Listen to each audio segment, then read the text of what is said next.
उचकी सकीरत की ध्वजा रे स्वर्ग में फहरा।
महाराज, एक हरिश्चंद्र नाम के बहुत ही अच्छे राजा हुए हैं, बहुत ही नीतिवान हुए हैं, बहुत ही आदर्श हुए हैं, जिनके दरवाजे से कभी कोई व्यक्ति खाली हाथ नहीं लौटा।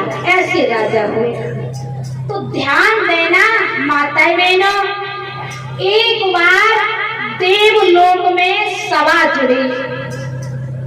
बड़ी गहराई से कथा सुनने की है ये। देवलोक में सभा जुड़ी और उस सभा में मौजूद वशिष्ठ जी और गुरु विश्वामित्र भी थे। वशिष्ठ जी भी थे और विश्वामित्र भी थे। और महाराज, ये आपको पता है ये हरिश्चंद्र किसके शिष्य थे? किसी को पता? हरिश्चंद्र किसके शिष्य थे? ये वशिष्ठ जी के शिष्य थे हरिश्चंद्र। तो महाराज याद रखना, आजकल का जमाना वो जमाना है, लोग अपने दुख से दुखी ना आए हैं मैया, लोग अपने दुख से दुखी ना आए हैं, पराए सुख से बहुत दुखी है। पराए सुख से बहुत दुखी है। अपने दुख की कोई टेंशन नहीं है, लेकिन पराया इंसान दो रोटी कैसे खा रहा है, ऐसा तो नहीं होना चाहिए था है? और तुम्हें क्या पता, जिसको 4 हाथ वाला देता है उसका 2 हाथ वाला क्या बिगाड़ सकते दादा? समझने की बात है?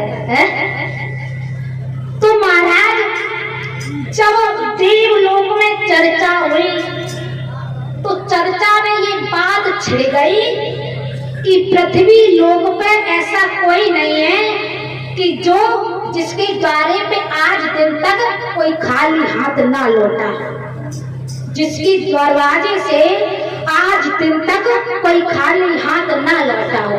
तो भैया जागो, लड़का संस्कारी हुई है, और बाप के सामने अगर लड़का की बदनामी करी गई तो बाप को सहन नहीं हुई है महाराज, सहन नहीं हुई है। तुरंत खड़ा होकर कह देना कि सबके बारे में कहना, लेकिन मेरे बेटे के बारे में मत कहना। जिसकी लड़की चरित्रवान होगी, पवित्र होगी, अगर सभा के अंदर बातें उसकी होगी तो भैया तुरंत खड़ा होकर कह देना, है भैया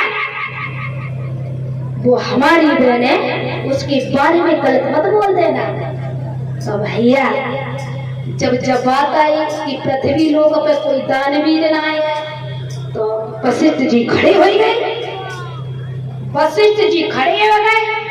गुरु विश्वामित्र ने कहा, ऐसा तो पृथ्वी पर कोई है ही नहीं, दानवीर पृथ्वी पर कोई है ही नहीं। तो वशिष्ठ जी खड़े हो गए, कहने लगे, विश्वामित्र क्या कह रहे? अरे फिर से बोला, क्या कह रहे हो? जरा फिर से बोलना। कोई दानवीर नहीं है, हमारा जो शिष्य है हरिश्चंद्र, नाम सुना होगा तुमने शायद, और नहीं सुना है तो जाकर देख लो। हमारा शिष्य हरिश्चंद्र है, उसके जैसा ना तो कोई हुआ और ना है और ना हुआ था, बाकी जैसा कोई नहीं है। अब इतनी बात सुन के महाराज, वही बात आई, लोग पराए सुख से बहुत दुखी है, अपने दुख से कछ मतलब बनाए हैं, पराये सुख से बहुत दुखी है। अब विश्वामित्र बोले इतनी बड़ाई मत करो वशिष्ठ जी, महाराज इतनी बड़ाई मत करो। अगर तुम्हें पता नहीं, जब सावन भादो आता तो जो नदियां सूखी पड़ी रहती, कबू पानी ना आया तो बेउफान पे चलती हैं, जब सावन भादो आते हैं तब इतनी बड़ाई काय को कर रहे। और बोले हैं कौन? वशिष्ठ जी से कौन बोले? विश्वामित्र। याद रखना, विश्वामित्र बोले। और क्या बोले दादा?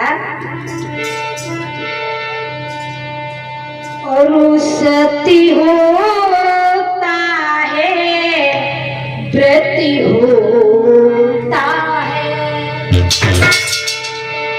पारसी मन सब किया रहती है।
वशिष्ठ जी ने कहा हमें तो पता है, तुम्हें बता। तो विश्वामित्र बोले सुना,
बातें घर की हैं, तुम घर में शेर बन जा, बाहर निकल के देखो तो तुम्हें कोई पूजत नहीं है।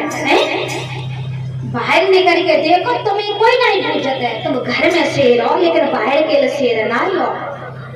तुम इतनी बड़ाई कर रहे हरिचंद की, हरिचंद जलाए नहीं है। और वही बात जलाए की, तो जब सावन भादो आते हैं तब नेक सी बम्बा होते हैं, वे उफान पे चलता है। ऐसी बड़ाई मत करना दोबारा। भैया वशिष्ठ जी ये बात सुनकर के वशिष्ठ जी को क्रोध आ गया। वशिष्ठ जी ने कहा है, हे विश्वामित्र, अब तुम्हें हमारे भक्त की, हमारे शिष्य की परीक्षा लेनी होगी। जाइए इसी वक्त, क्योंकि जिसका बेटा आज्ञाकारी होता है उस बात को अपनी औलाद पे नाज होता है दादा, उस बाप को अपनी औलाद पे गुरूर होता है, घमंड होता है कि मेरे बेटे जैसा किसी का बेटा नहीं है। भेजा है विश्वामित्र को इधर परीक्षा लेने के लिए, तो महाराज विश्वामित्र ने पृथ्वी लोक पे जाकर के शूकर का रूप बनाया।